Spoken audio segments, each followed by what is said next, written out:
வேளாங்கண்ணியில் நடைபெற்ற சிலம்பம் போட்டியில் கலந்து கொள்வதற்காக வந்த திண்டுக்கல் மாவட்டத்தைச் சேர்ந்த 2 மாணவர்கள் கடலில் மூழ்கி உயிரிழப்பு. ஒருவர் நாகை அரசு மருத்துவமனையில் சிகிச்சை பெற்று வருகிறார். நாகப்பட்டினம் மாவட்டம் வேளாங்கண்ணியில் தனியார் திருமண மண்டபத்தில் மாநில அளவிலான சிலம்ப போட்டி நடைபெற்றது. அதில் பங்கு பெறுவதற்காக திண்டுக்கல்லிலிருந்து 45 மாணவ மாணவியர் வந்துள்ளனர்.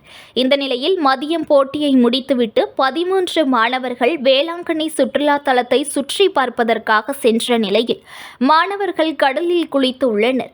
அப்போது 3 மாணவர்கள் கடல் அலையில் அடித்து செல்லவே சக மாணவர்கள் கூச்சலிட்டு உள்ளனர். இந்த நிலையில் பேரூராட்சி கடல் மீட்பு குழுவினர் மற்றும் இளைஞர்கள் கடல் அலையில் சிக்கிய ஒரு சிறுவனை மீட்டு நாகை அரசு மருத்துவமனைக்கு சிகிச்சைக்காக அனுப்பி வைத்தனர். மேலும் 2 மாணவர்களை தேடும் பணியில் ஈடுபட்டு வருகின்றனர். திண்டுக்கல் மாவட்டம் Silukkuvarpatti Vivekananda matric higher secondary school 6ஆம் வகுப்பு மாணவர் இறந்த நிலையில் கரை ஒதுங்கினார். மேலும் காணாமல் போன ஒரு மாணவனை தேடும் பணியில் ஈடுபட்டிருந்த போது கன்னிக்கோவில் அருகே 13 வயதான வீரமலை என்ற மாணவன் இறந்த நிலையில் கரை ஒதுங்கியுள்ளார். இருவர் உடலையும் மீட்டு உடற்கூறு ஆய்வுக்காக நாகை அரசு மருத்துவக் கல்லூரி மருத்துவமனைக்கு அனுப்பி வைத்துள்ளனர். இதுகுறித்து வேளாங்கண்ணி போலீசார் வழக்கு பதிவு செய்து விசாரணை மேற்கொண்டு வருகின்றனர்.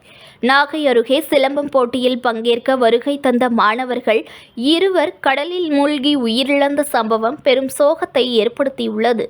News1 தமிழை லைக் பண்ணுங்க, கமெண்ட் பண்ணுங்க, ஷேர் பண்ணுங்க, மறக்காம சப்ஸ்கிரைப் பண்ணுங்க.